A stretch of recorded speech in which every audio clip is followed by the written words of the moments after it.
ધોરણ 12 વિષય BA chapter બીજું. એમાં આપણે હવે જોવાનું છે કે હેનરી ફેલના સંચાલનના સિદ્ધાંતો. તો કેટલા સંચાલનના સિદ્ધાંત છે? 14 સિદ્ધાંતો છે. ઉપરોક્ત સિદ્ધાંતો રજૂ કરતા શ્રી હેનરી ફેલ જણાવે છે કે આ માત્ર માર્ગદર્શક સિદ્ધાંત જ છે. આ સિદ્ધાંતની સફળતાનો આધાર સંચાલકોની કુશાગ્ર બુદ્ધિ પર રહેલો છે. તે એક શાણપણનું કામ છે.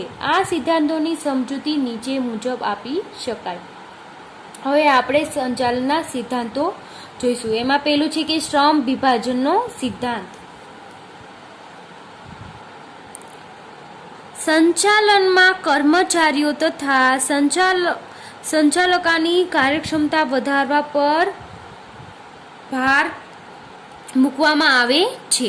ઉત્પાદનમાં સાધનોનો ઇષ્ટતમ ઉપયોગ દ્વારા ઉત્પાદકતા વધારી શકાય છે.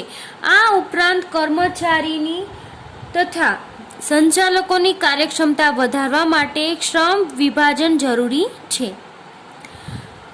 શ્રમ વિભાજન શું કામ જરૂરી છે?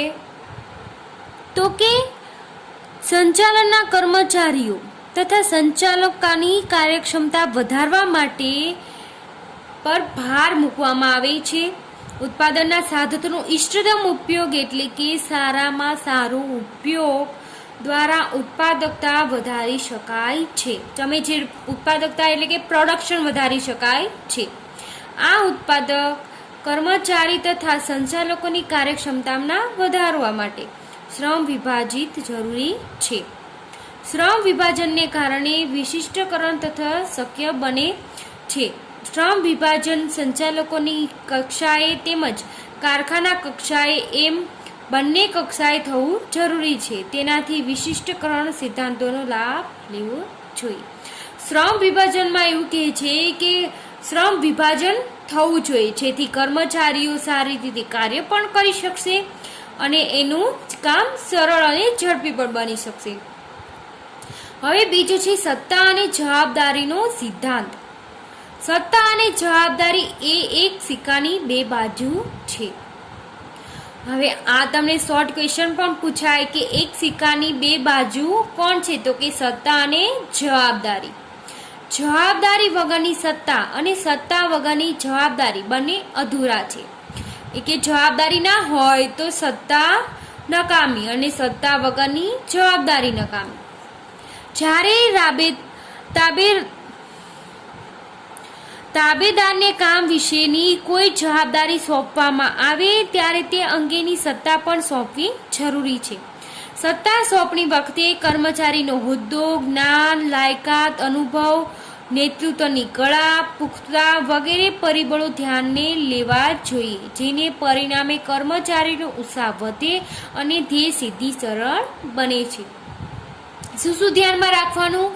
તો કે સત્તા સોંપણી, તમે જ્યારે એમની સત્તા સોંપો છો, સત્તા સોંપણી એટલે કે સત્તા સોંપવી, ત્યારે કર્મચારીનો હોદ્દો, જે હોદ્દો છે એના યોગ્ય છે કે નહીં, એની પાસે જ્ઞાન છે કે નહીં, એ હોદ્દાને લાયકાત છે કે નહીં, એની પાસે કેટલો અનુભવ છે, નેતૃત્વની કળા, તમારે જે કામ છે એ સારી રીતે કરી શકશે કે નહીં, પુખ્તતા, એ કામ કરવાની યોગ્ય છે કે નહીં, એ બધું જ તમારે ધ્યાનમાં રાખવું જોઈએ, જેથી પરિણામે કર્મચારીનો ઉત્સાહ વધે છે અને ધ્યેય સિદ્ધિ સરળ બને છે. ત્રીજું છે શિસ્ત અંગેનો સિદ્ધાંત. સાધનોનો ઇષ્ટતમ ઉપયોગ અને પ્રવૃત્તિઓના સાતત્ય માટે ઔદ્યોગિક શિક્ષક હોવું ખૂબ જરૂરી છે. સાધનોનો ઇષ્ટતમ ઉપયોગ એટલે કે સાધનનો સારામાં સારો ઉપયોગ અને પ્રવૃત્તિઓનું સાતત્ય માટે ઔદ્યોગિક શિસ્ત હોવું ખૂબ જરૂરી છે. શિસ્ત એ એક ચોક્કસ પ્રકારનું સંવાદિતાભર્યું વાતાવરણ ઊભું કરે છે. ઔદ્યોગિક શિસ્ત એ ચોક્કસ પ્રકારના નિયમો અને આચારસંહિતાને કારણે સ્થપાય છે અને તેને કારણે એકમમાં અનુશાસન સ્થપાય છે. જ્યારે કર્મચારી મોટી સંખ્યામાં હોય ત્યારે શિસ્ત અને આચારસંહિતા મારફતે અંકુશ સરળ બને છે. કર્મચારીઓનો કાર્ય પ્રત્યેનો આનંદ વધે છે. સંચાલકો પણ સરળતાથી કામ લઈ શકે છે. શિસ્ત માટે દરેક કક્ષાએ યોગ્ય નિરીક્ષણ, કામદારો અને માલિકો વચ્ચે સ્પષ્ટ ન્યાયી કરારો તેમજ શિક્ષાનો ન્યાયી અમલ જેવો બાબત મહત્વની છે. શિસ્ત અને એ યોગ્ય છે. શું કામ? કર્મચારી કોઈ પણ કંપની હોય તો એમાં શિસ્ત કમ્પલસરી આચરવું પડે. તમારે જે ટાઈમ નક્કી કરેલો હોય એ ટાઈમે તમારે પહોંચવું જોઈએ. જે કાર્ય સોંપણી કરી છે એ કાર્યની સોંપણી સારી રીતે કરવી જોઈએ. એટલે કે એના રૂલ્સ અને રેગ્યુલેશન છે એને ફોલોઅપ સારી રીતે કરવા જોઈએ. હુકમની એક વાક્યતાનો સિદ્ધાંત. કર્મચારી એક કરતાં વધુ ઉપરી અધિકારીનો હુકમનું એક સાથે પાલન કરી શકે નહીં. કર્મચારી એક હોય અને હુકમ કરનારા અનેક હોય તો એ કર્મચારી સારી રીતે કાર્ય કરી શકશે? નહીં કરી શકે. એટલા માટે એ શક્ય નથી. તેથી આ સિદ્ધાંત દર્શાવે છે કે કોઈ પણ કારીગરી કે પ્રવૃત્તિ અંગે કર્મચારીને એક જ ઉપરી અધિકારી તરફથી હુકમ મેળવવા જોઈએ. એની ઉપર એક જ ઉપરી અધિકારી હોય જે એને એક જ વ્યક્તિ હુકમ આપી શકે, બીજી કોઈ વ્યક્તિ હુકમ આપી શકે નહીં. તેનો અર્થ એમ પણ થાય કે કોઈ એક કાર્ય માટે કે વિભાગ માટે કર્મચારીએ એક જ અધિકારીને જવાબદાર હોવો જોઈએ. એ એક જ વ્યક્તિ એની ઉપર જવાબદાર હોવો જોઈએ, બીજા કોઈ અન્ય વ્યક્તિ હોવું જોઈએ નહીં. હુકમની એક વાક્યતાના સિદ્ધાંતને કારણે કર્મચારીઓનો હુકમને લગતા કોઈ પણ મૂંઝવણ ઊભી થતી નથી. એક કરતાં વધુ અધિકારીઓ દ્વારા હુકમો આપવામાં આવે તો કર્મચારીઓ મૂંઝવણ ઊભી થાય છે અને તેને કારણે ઔદ્યોગિક સ્થિતિ જળવાતી નથી. એક કર્મચારી હોય અને અનેક હુકમ કરતા હોય કે તમારે આ કાર્ય કરવાનું છે, તમારે આ કાર્ય કરવાનું છે, આ ટાઈમે કાર્ય, એટલે શું થશે? એ કર્મચારી મૂંઝવણમાં આવી જશે કે હું કર્યું કાર્ય કઈ રીતે કરીશ અને બધું જે કાર્ય છે એ બધું વ્યસ્ત થવા લાગશે. એની કરતાં કોઈ એક જ કર્મચારી છે, એક જ કર્મચારી એને હુકમ આપશે કે તારે આ કાર્ય કરવાનું છે, આ ટાઈમે કરવાનું છે, તો એ કાર્ય સરળ અને વ્યવસ્થિત થશે અને શિસ્ત પણ જળવાઈ રહેશે. પાંચમો છે દોરવણીની એક વાક્યતાનો સિદ્ધાંત. આયોજન એ ભવિષ્ય માટેની રૂપરેખા છે. આયોજન શું છે? ભવિષ્ય માટેની રૂપરેખા. આયોજન શું કામ કરવામાં આવે કે ભવિષ્યમાં જે કામ કરવાનું છે તમારે એ સરળ બને. માનો કે કાલ તમારે કોઈ કાર્ય કરવાનું છે તો એનું આજે આયોજન બનાવી નાખો તો તમારે શું થશે? તમે જે આયોજન બનાવ્યું એ અનુસાર તમારું કાર્ય ઝડપી અને સરળ બનશે. આયોજનના અમલ દરમિયાન જો વિચલનો જણાય તો દોરવણી માર્ગદર્શન અપાય છે. વિચલનો જણાય એટલે કે કોઈ ડિફિકલ્ટી, કોઈ દિક્કત જણાય તો એની દોરવણી પણ અપાય. આ દોરવણી કોઈ ચોક્કસ ઉપરી અધિકારી દ્વારા આપવી જોઈએ. આમ કરવાથી એક સમૂહ કાર્યો અને પ્રયત્નો સંકુલ સરળતાથી થઈ શકે છે.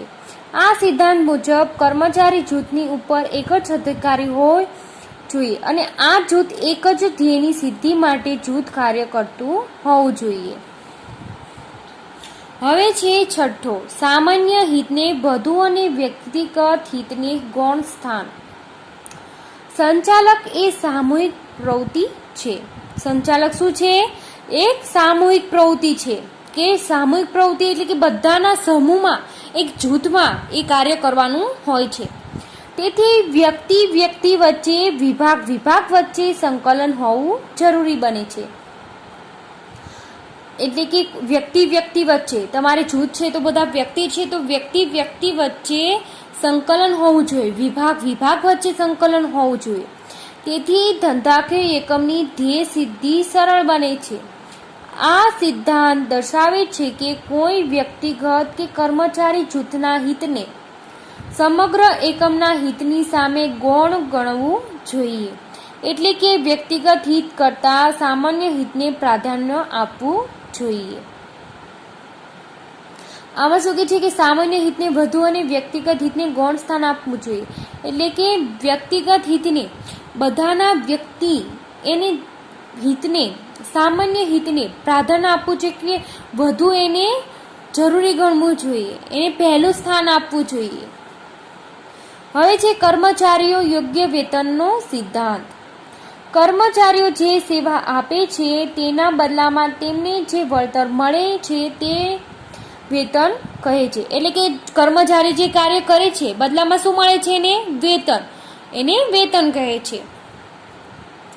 આ સિદ્ધાંત મુજબ પેઢીના કર્મચારીઓને ચૂકવવામાં આવતું વેતન ન્યાયી હોવું જોઈએ. એને જે વેતન મળે છે એ ન્યાયી હોવું જોઈએ, એટલે કે એને સંતોષકારક હોવું જોઈએ.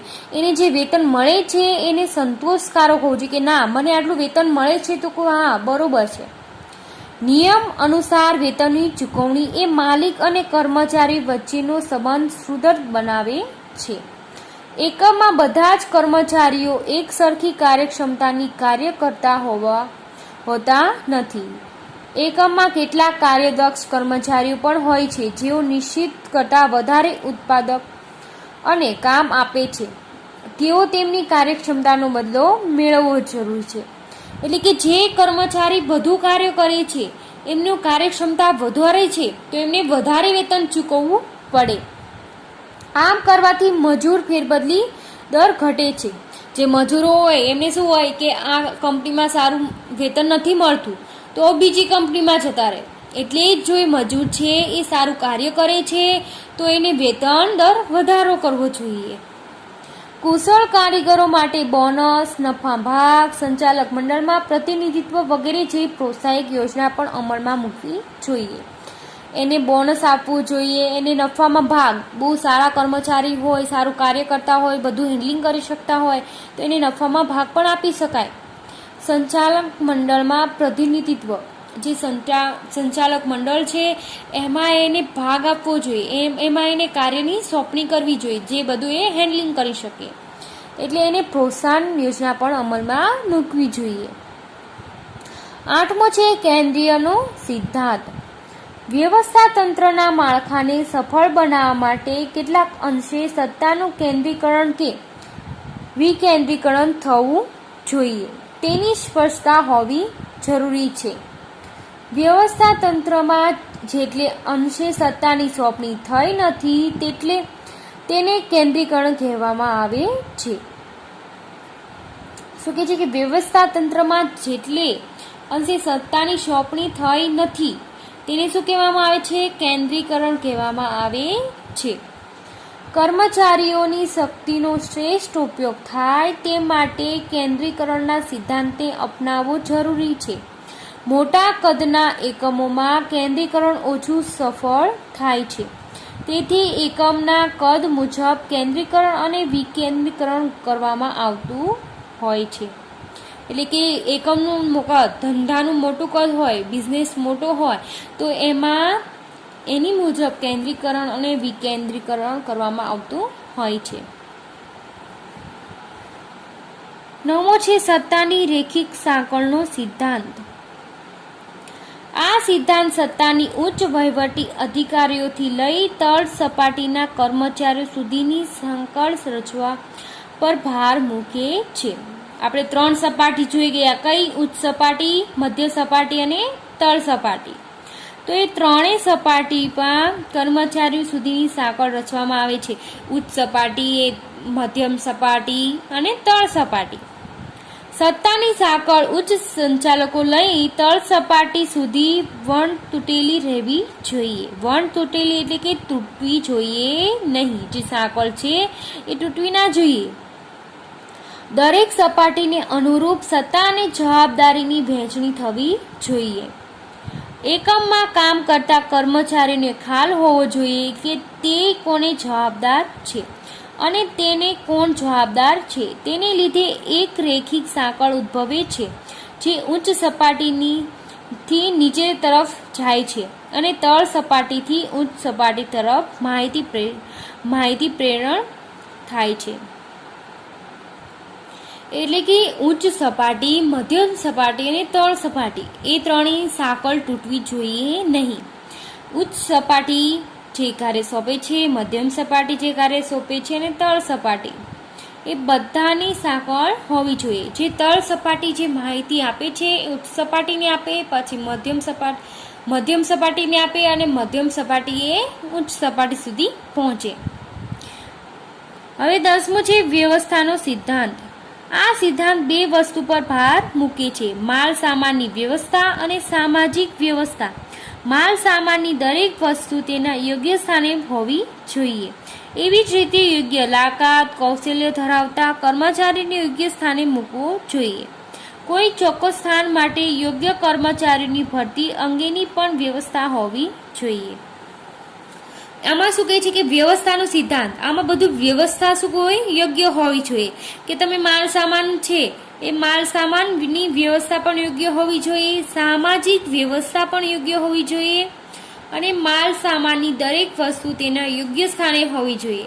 એવું ના બને કે આ સ્થાને બીજી વસ્તુ હતી પછી કાલ સવારે બીજી વસ્તુ એ ત્યાં ગોઠવી દે, એવું નહીં. તેનું સ્થાન નક્કી અને યોગ્ય અને વ્યવસ્થિત રીતે ગોઠવેલું હોવું જોઈએ. એવી જ રીતે યોગ્ય લાયકાત કૌશલ્ય ધરાવતા કર્મચારી યોગ્ય સ્થાને મૂકવો જોઈએ. પછી જ્યાં સંચાલન કરવાનું હોય અયોગ્ય કર્મચારી હોય તો કંપનીમાં શું થાય, બધી અવ્યવસ્થા ઊભી થાય.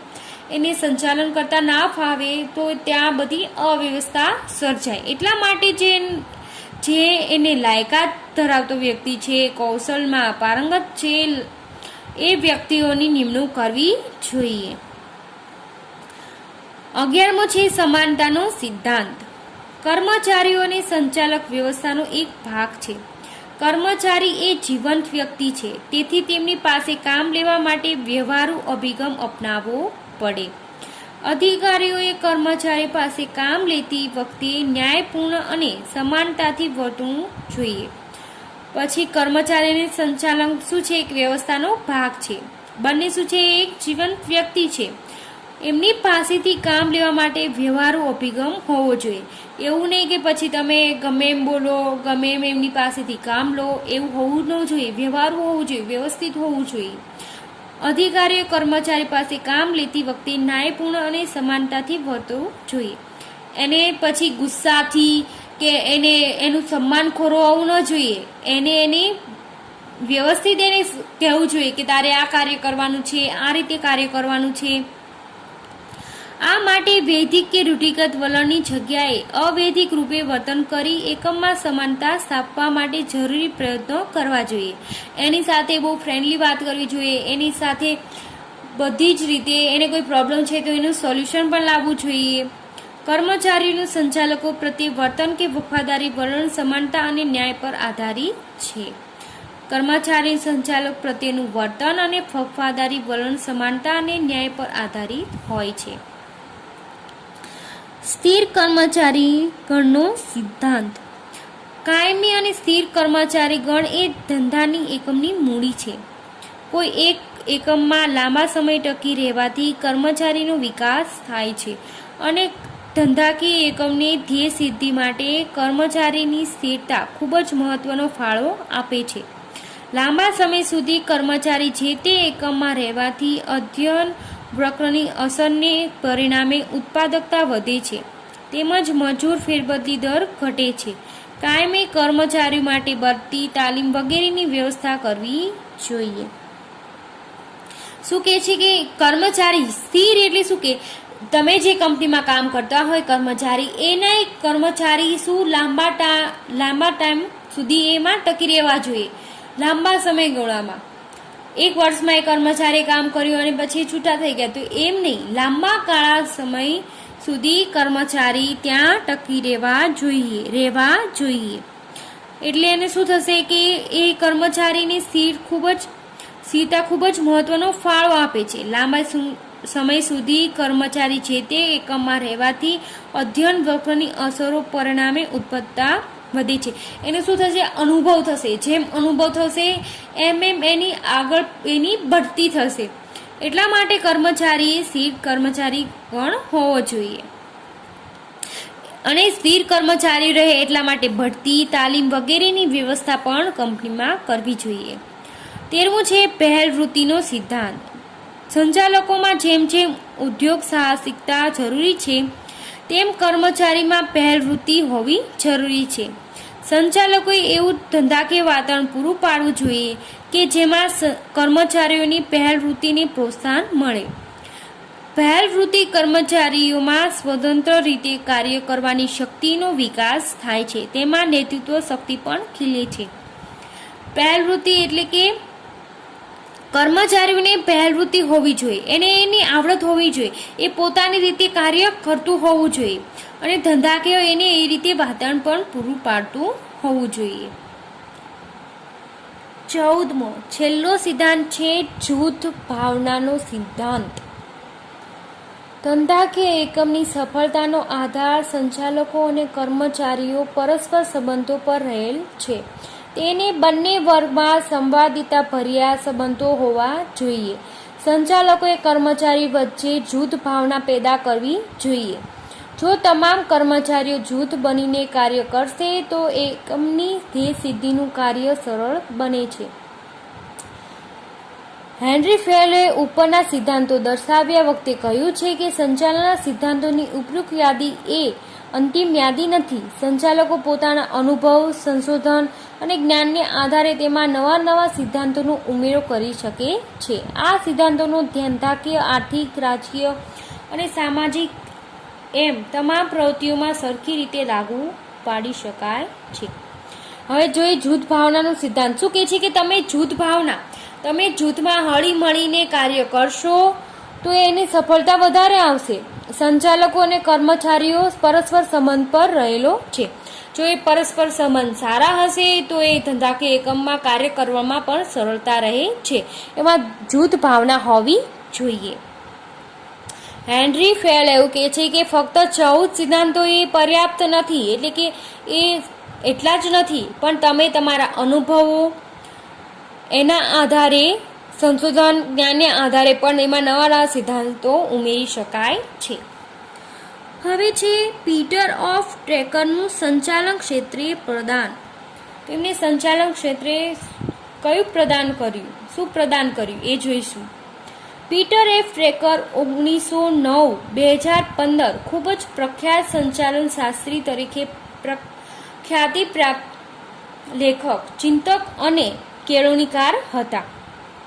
શું હતા એ ખ્યાતિ પ્રાપ્ત લેખક, ચિંતક અને કેળવણીકાર હતા. વૈશ્વિકરણને કારણે સમગ્ર વિશ્વની ધંધાકીય વ્યવસ્થામાં પરિવર્તન આવ્યું હતું. સમગ્ર વિશ્વની ધંધાકીય વ્યવસ્થાઓમાં પરિવર્તન આવ્યું હતું. એમાં ફેરફાર આવ્યો હતો એની વ્યવસ્થામાં, જેને કારણે સંચાલનની નવી પદ્ધતિઓ વિકસાવવાની આવશ્યકતા ઊભી થઈ. પીટર ઓફ ટ્રેકરે માનવ સંપત્તિને ધંધાકીય એકમમાં વિશેષ મહત્વ આપતા માટે ખાસ હિમાયત કરી છે, એટલે કે ખાસ જાણકારી કરી છે કે પીટર ઓફ ટ્રેકરના મુખ્ય પ્રદાનમાં ધ્યેયલક્ષી સંચાલન અને સ્વનિયમનો સિદ્ધાંત મુખ્ય છે. કયો છે મુખ્ય? ધ્યેયલક્ષી સંચાલન અને સ્વનિયમનો સિદ્ધાંત એ મુખ્ય છે. ધ્યેયલક્ષી સંચાલન વિશે તેઓ જણાવે છે કે હેતુ સિદ્ધ માટે કર્મચારીઓ અને સંચાલકોના ધ્યેયમાં એક સૂત્રતા હોવી જરૂરી છે. જુદા જુદા ધંધાકીય સ્વરૂપના એકમો માટે ધ્યેયલક્ષી સંચાલન ખૂબ જ અસરકારક છે. તેઓનું પ્રદાન માનવ સંસાધન સંચાલક, બજાર સંચાલન અને તણાવ સંચાલન માટે મુખ્ય રહેલું છે. તેમને પીટર ઓફ ટ્રેકરને આધુનિક સંચાલનના પિતા કહેવામાં આવે છે. આ શોર્ટ ક્વેશ્ચનમાં પૂછાઈ શકે કે આધુનિક સંચાલનના પિતા તરીકે કોને કહેવામાં આવે છે? તો પીટર ઓફ ટ્રેકર. આ ખાસ યાદ રાખવાનું કે આધુનિક અને પહેલા બે અલગ અલગ છે. તો આધુનિક તરીકે કોણ છે? Peter of tracker. હવે આ ચેપ્ટર પૂરું. હવે આનું સ્વાધ્યાય તમે લખી નાખજો.